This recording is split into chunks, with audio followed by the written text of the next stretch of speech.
If you are a returning viewer, I'd like to welcome you back to Nova Real Estate Solutions. If this is your first time here, welcome. I'm Dwight Morris, a realtor and certified probate expert at Innovation Properties in Fairfax, Virginia. Today, I'm tackling a topic that can feel overwhelming and confusing, especially during an already emotionally challenging time. The topic: probate and inherited debt. When you inherit property, you might also inherit the responsibility for certain debts left behind by the deceased. Understanding this process is absolutely crucial for heirs here in Fairfax County and across Northern Virginia. So let's dive in and shed some light on what you need to know.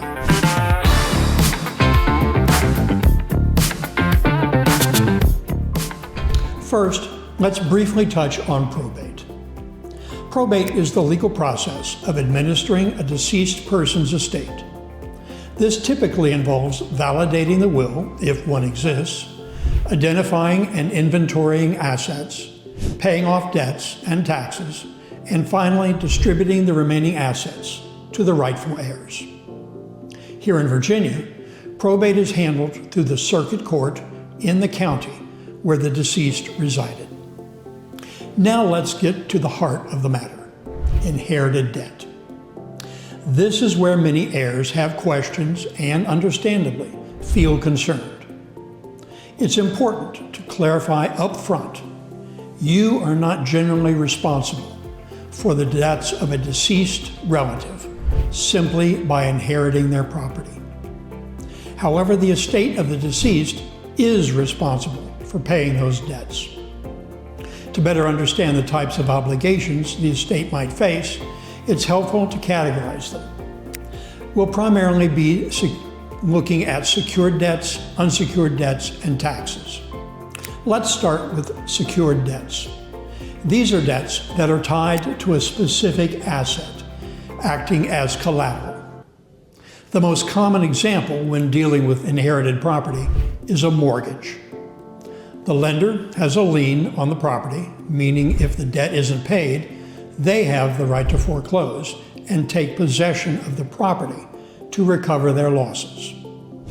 Other examples of secured debt could include a home equity loan, or HELOC, where the property also serves as collateral, or a car loan, where the vehicle is the security. When you inherit an asset with a secured debt, you essentially inherit the obligation as well. As we mentioned before, you'll need to decide whether to assume the loan, refinance, or sell the asset to satisfy the debt. It's important to note that with secured debt tied to real estate, the lender's primary recourse is against the property itself. While the estate is responsible for the debt, your personal assets as an heir are generally protected, provided you didn't co-sign on the loan. Next, let's talk about unsecured debts. These are debts that are not tied to a specific asset. They are essentially promises to pay. Common examples of secured debt include balances owed on credit cards, outstanding bills from doctors, hospitals, and other healthcare providers, loans that are not secured by any specific collateral, utility bills, and unpaid electric, gas, water, or internet bills.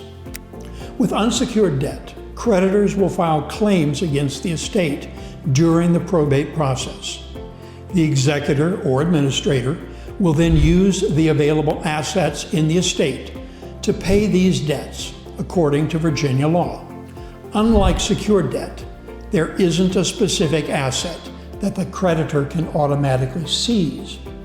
However, if the estate lacks sufficient funds to cover all unsecured debts, creditors may receive only a portion of what they are owed, or in some cases, nothing at all. Again, it's crucial to remember that as an heir, you are generally not personally liable for these unsecured debts unless you have co-signed on the account or loan with the deceased. Finally, let's discuss taxes. This is a critical category of debt that the estate must address. This includes any unpaid taxes owed by the deceased in the years prior to their passing, as well as taxes owed on income earned by the estate itself during the probate process. Similar to federal taxes, any outstanding Virginia income taxes must be paid. Unpaid property taxes on any property owned by the deceased are a lien against the property and must be settled. While Virginia currently doesn't have its own estate tax, federal estate taxes may apply to larger estates. Understanding these potential tax obligations is crucial for the executor or administrator. Now, understanding how these debts are handled within probate is key. Virginia law outlines a specific order or preference in which debts are paid from the estate's assets. This order is generally as follows. First, the cost and expenses of administration. This includes court fees, executor or administrator fees, attorney fees, and expenses related to managing the estate. Next in line are reasonable funeral and burial costs. Then debts and taxes with preference under federal law, which primarily consists of federal taxes. Medical expenses come next, defined as reasonable and necessary medical and hospital expenses for the deceased's last illness. This one is not as straightforward as it might appear.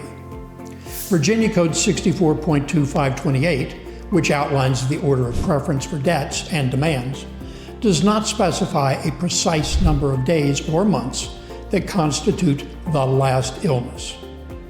Instead, the determination of what qualifies as medical and hospital expenses of the last illness is often fact-dependent and can be subject to interpretation by the Commissioner of Accounts and the court. Factors that are typically considered include the nature of the illness. Was it a terminal condition or a sudden acute illness leading to death? The duration of the illness. While there's no set time, expenses incurred over a prolonged period, significantly before death, might not be considered part of the last illness. The connection to the cause of death.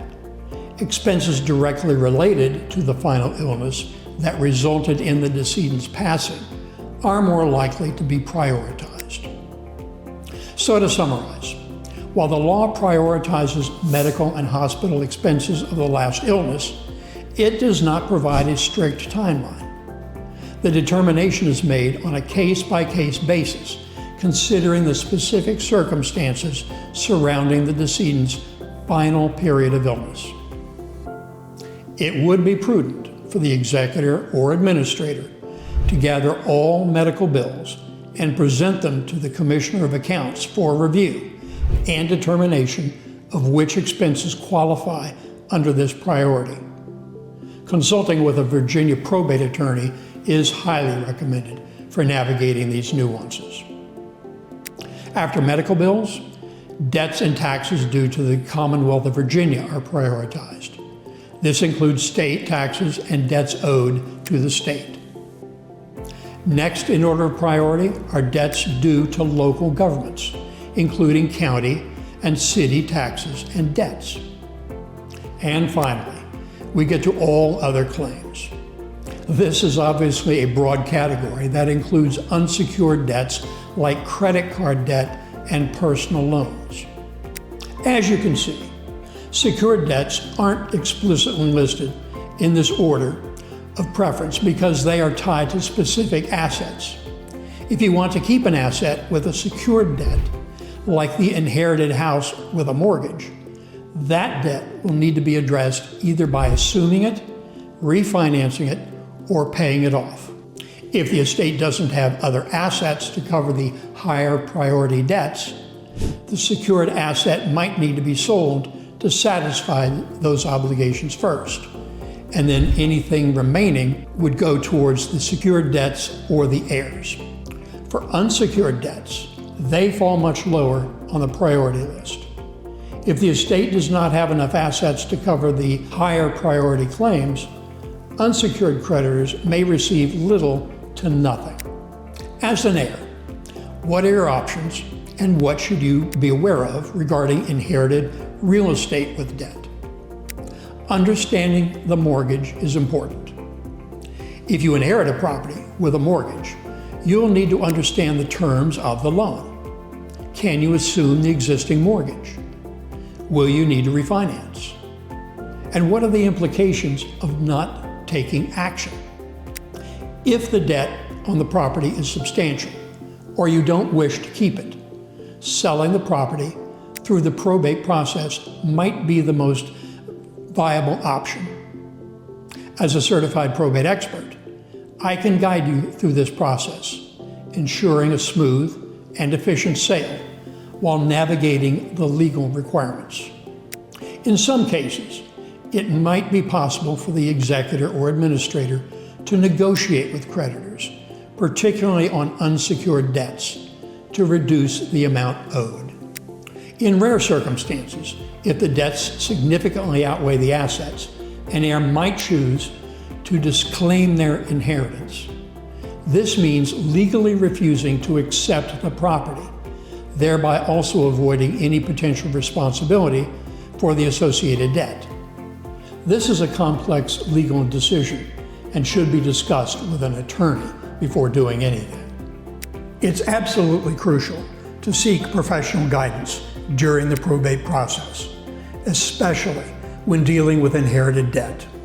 This includes a probate attorney who can help provide legal advice, guide the executor or administrator through the legal complexities, and ensure compliance with Virginia law, including the order of preference for debt payment. I can help you understand the real estate market, determine the value of the inherited property, and navigate the specific procedures involved in selling real estate during probate, always keeping the estate's debt obligations in mind. I understand the timelines and sensitivities involved in these situations as a certified probate expert. A financial advisor can help you understand the financial implications of inheriting debt and plan for your future. Navigating probate and inherited debt, especially when considering secured and unsecured debts and the specific order of preference in Virginia, can feel like a maze, but you don't have to go through it alone. As your certified probate expert, I'm here to provide guidance and support. If you've inherited property in Fairfax, Loudoun, Prince William, or anywhere in Northern Virginia, and are facing questions about probate or inherited debt, please don't hesitate to reach out to me. You can also check out my other videos here on Nova Real Estate Solutions for more valuable insights into the probate process and other life transitions issues. Remember to like this video, subscribe to the channel for more real estate insights, and share it with anyone who might benefit. So until next time, take care.